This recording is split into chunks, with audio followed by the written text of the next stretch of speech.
नमस्कार, आप देख रहे हैं आरजे रमझाझर न्यूज छत्तीसगढ़ और मैं हूं पुखराज सिंह। सुप्रीम कोर्ट के जस्टिस सूर्यकांत ने कहा कि न्यायाधीश को बहादुर, साहसी और अपने अंतरात्मा के प्रति ईमानदार होना चाहिए। जी हां, आपको बताएं कि रविवार को हाईकोर्ट में उनके मुख्य आतिथ्य में जिला न्यायपालिका के सशक्तिकरण व सिविल व आपराधिक विधि पर राज्य स्तरीय कॉन्फ्रेंस का आयोजन किया गया, जिसमें विशिष्ट अतिथि सुप्रीम कोर्ट के न्यायाधीश पी.एस. नरसिम्हा और न्यायमूर्ति प्रशांत कुमार मिश्रा उपस्थित रहे।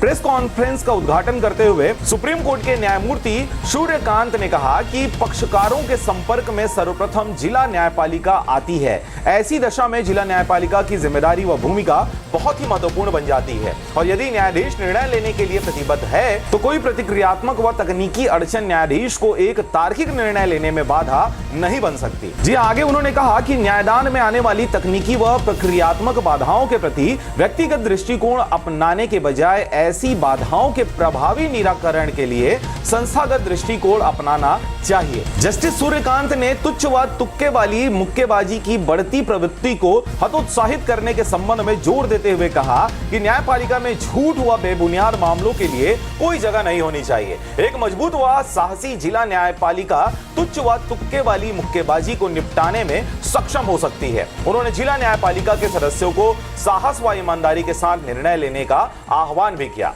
आस्था और विश्वास को बनाए रखें। उन्होंने जिला न्यायपालिका के सदस्यों से कहा कि जिला न्यायपालिका की अधीक्षण की शक्ति उच्च न्यायालय को प्राप्त है, अतः जिला न्यायपालिका उच्च न्यायपालिका के प्रति अपनी अंतरात्मा के प्रति और सबसे महत्वपूर्ण न्याय की आकांक्षा के रूप में आम जनता के प्रति जवाबदेह है। उन्होंने कहा कि एक पक्षकार किसी न्यायाधीश को नहीं जानता और वह इस आस्था व विश्वास के साथ आता है कि उसके साथ न्याय होगा। हमारा दायित्व है कि हम उनकी आस्था और विश्वास को बनाए रखें। जिला न्यायपालिका व्यक्तिगत स्वतंत्रता की संरक्षक भी होती है। मैं था पुखराज सिंह। चैनल को अभी तक आपने सब्सक्राइब नहीं किया तो कृपया चैनल को सब्सक्राइब करें। जिन्होंने कर लिया उनका बहुत बहुत धन्यवाद।